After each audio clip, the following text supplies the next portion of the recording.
Hello everyone, David Ostrowski once again, and again another presentation related to graphs, and we're just going to look a little bit more about applications and graph traversal and the graph class as an abstract data type. So let me get into it. Here we have some definitions, kind of fast forward through that because we've already covered that to some degree, right? So definition of graph, so the graph is known as a finite set of nodes and edges between the nodes. And formally, a graph G is known as a structure, vertices and edges, right? We know this of a finite set V is called the nodes, and the E is the subset. Here's some examples, and this is, we know this to be, right, a directed graph, and it's an unweighted directed graph, and we have labeled our nodes, and our vertices and the edges are indicated as such, working through those vertices, right, with the pairwise. So, and we can also draw either from the picture or the edges, right? When we say it's an edge, it's adjacent. So 0 is adjacent to 1. However, the opposite is not true, right? So if this was undirected, it would be, right? So you should understand the differences between the two at this point, right? So here's a real life example of graph, and this can be family relationships, this can be social networking analysis.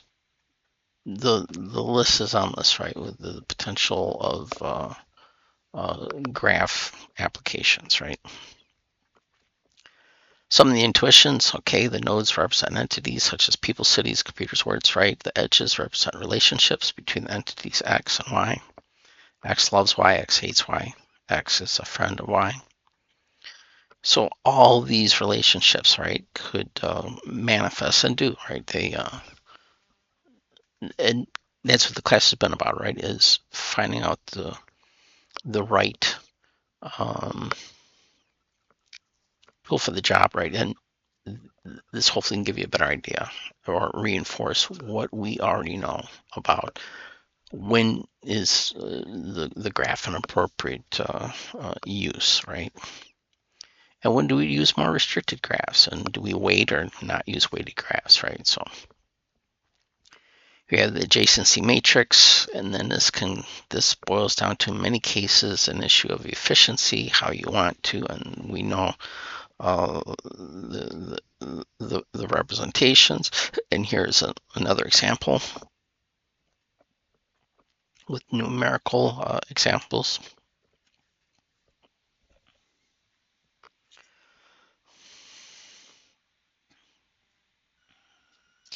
Here's a breakdown of some of the advantages, right? So the pros and cons. Some of the advantages, it's simple to implement. It's also easy and fast to tell if a pair is an edge. You can easily check it as a binary on or off. Cons, no matter how few the graph has edges, the matrix still takes a set of memory.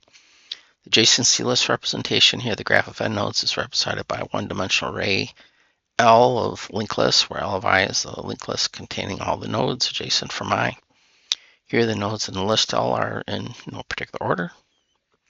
Example of a linked representation is identified as follows. And I have, see, L0 is empty, right? Because it's directed, right? And if it was undirected, then I would have it going to 3, it would be going to 2, 4, and 3 respectively, right? So L2, however, is following in line with the directed, goes to 0, 1, 4, and 5. L3 to the same. It's the same kind of output nodes, and L4 and 5 are following in a similar fashion. So what's our advantages here? With an adjacency list, it saves on space. The representation takes as memory, whereas is there a node. So if I only have one node, right, then it's going to be a lot smaller than the matrix. If I have a fully connected graph, it's going to be kind of a wash, right? So here, some of the disadvantages that can take 0 and time to determine if a pair is an edge. One would have to search the entire linked list. So again, this comes down to the specifics of the problem domain. If we look at the graph as a abstract data type implementation, and I have the internal data type, so the graph can contain anything. That's why we type def it, and it can be a pointer to any, it could be a pointer to an object. Okay, it can contain any type of related data. The graph is a constructor, and we have a check, is there an edge or a set edge? It's going to take in the two vertices. I also have a associated method to get the number of nodes, and a pointer to the specific types, and also more of a public or global reference of the number of nodes. Okay. The implementation could look like this. And again, here's the power of abstract data type, right? I can rely on any type of implementation. Here with the graph, I would do an assertion n greater than 0 or equal to the number of nodes equal to n. And if it's 0, just return null. Otherwise, I set a new type pointer, and I increment from 0 to n, establish the data type, and I set that for each ij representation, set it to 0. In similar fashion, is edge, set edge, right? I can test whether it is a Boolean operation or not. The set edge is going to just make that assignment. And here I can easily modify that appropriately. Directed versus undirected graphs. If the directions of the edges matter, then we would show the edge directions. And in this case, we would call it a directed graph or digraph. If the relationships are represented by edges are symmetric, such as x, y is an edge, if x is a sibling y, then we don't show the directions of the edges. And the graph would be referenced as undirected, right? Undirected graphs, if I have a set of 6 people, John, Mary, Joe, Helen, Tom, and Paul, then the first 4 are siblings, and the last 2 are siblings. I have the following representation. So here, x, y is an edge. We say that x is adjacent to y, and y correspondingly would be adjacent to x. So we mentioned this, right? It's just the mere reflection of the adjacency matrix in the case, and only in the case, of an undirected graph, right? Here's a representation of undirected. The same 2 representations can be used for directed or undirected, right? We know that. And here's the example of representation between the linked list and the adjacency matrix.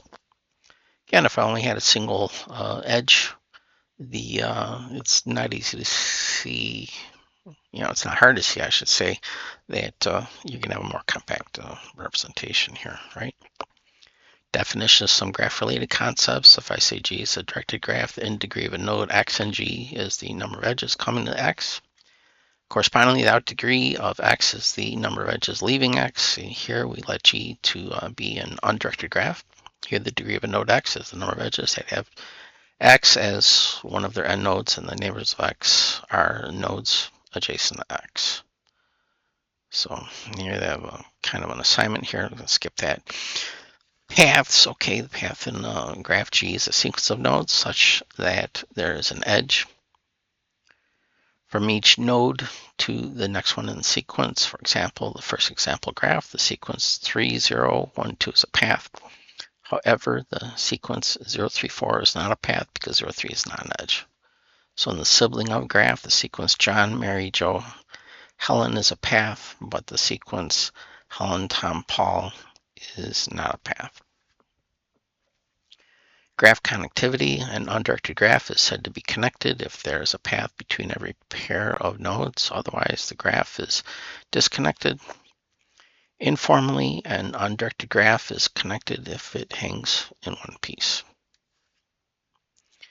Connected components, if an undirected graph is not connected, then each piece is deemed as a connected component. So here, a piece in itself is connected, but if you bring in any other node to it from the graph, it's no longer connected. The graph is connected, then the whole graph is one single connected component.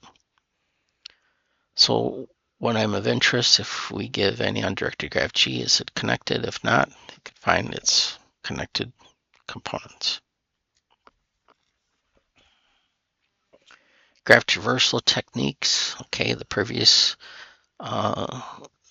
connectivity problem as well as other graph problems can be solved using graph traversal. And here we bring the depth first, breadth first search. And in each of these methodologies, right, the nodes of the undirected graph are visited in a systematic manner so that every node is visited exactly once. So both depth first and breadth first give rise to a tree. When a node X is visited, it is labeled as such, and it's added to the tree. The traversal got to a node from a given node Y. The Y is viewed as a parent of X, and correspondingly, the X would be a child of Y. Depth first search follows the following rules.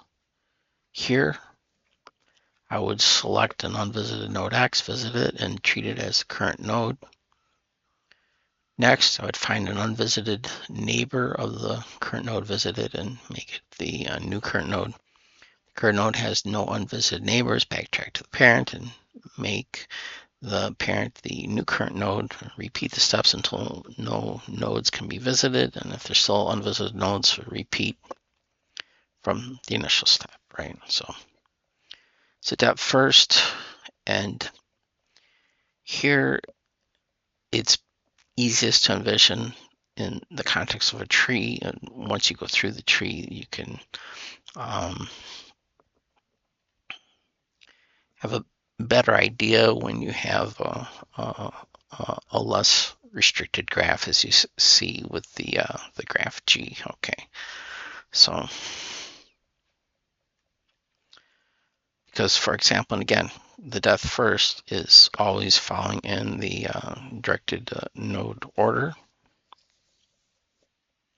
So in this case, I go 0 to 1, and I wouldn't go to 2 or 4 because that's the order, right? And from 1, I would go to the next is 4, and then 2 would go to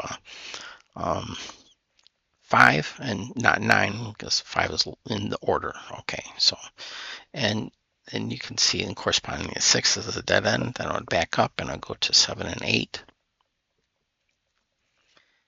And you can envision here how exactly the implementation can be, could vary among your architecture or language and so forth. But you're going to be checking whether it's visited or not. That's going to make the decision as to how I make the next choice. Backtrack to 2, and then I would go to 9.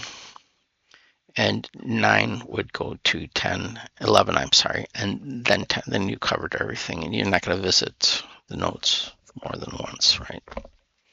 Implementation depth first, the last node is visited is the first node from which to proceed.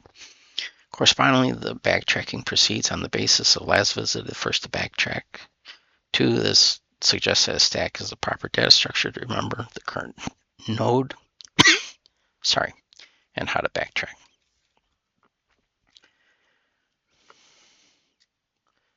It's a depth first search with pseudocode, and I would, if the G has an unvisited node, I push it to the stack while it's not empty. Do a peek. If it has an unvisited neighbor, I do the visit and push that. Correspondingly, pop it accordingly. And here's more of a defined C++ based implementation of the depth first search. Grab the number of nodes, initialize the parent, set the stack, and I would set all the visited to false, right, as a starting point, and then begin a new depth first search from X. and work through and set the current node as visited, and then while it's not empty, then I would traverse that current piece and then set X to the next unvisited, and they have that's accomplished with the inset code here, right? Do a peek, get the next visited. So you can look at this code, you can match it back to the actual implementation, and it'll give you a light to visualize exactly how this would operate on a selected piece of data. Breadth first, okay, it follows the associated rules. Select unvisited node X visited, and set this as the root and depth first search being formed. Its level is called the current level. From each node Z in the current level, in the order in which the node levels are visited, visit all the unvisited neighbors of Z. Here, the newly visited nodes from this level form a new level. Repeat this step 2 until no nodes can be visited. If there are still unvisited nodes, then repeat the initial step. Here's an illustration, and again, we have a kind of an unformatted graph, and here we have a tree-based graph, and this is easy to note that I go 0 to 1, and then the 2, then the 4. Why? Because I go 0, 1, 2, 4, and those are the priority. And then from 2, when I reach that, I would go to 5 and explore all the children, or I'm sorry, let's explore all these associations with 5, right? And then, and correspondingly with the 5, you would pop that off and explore those that are unvisited.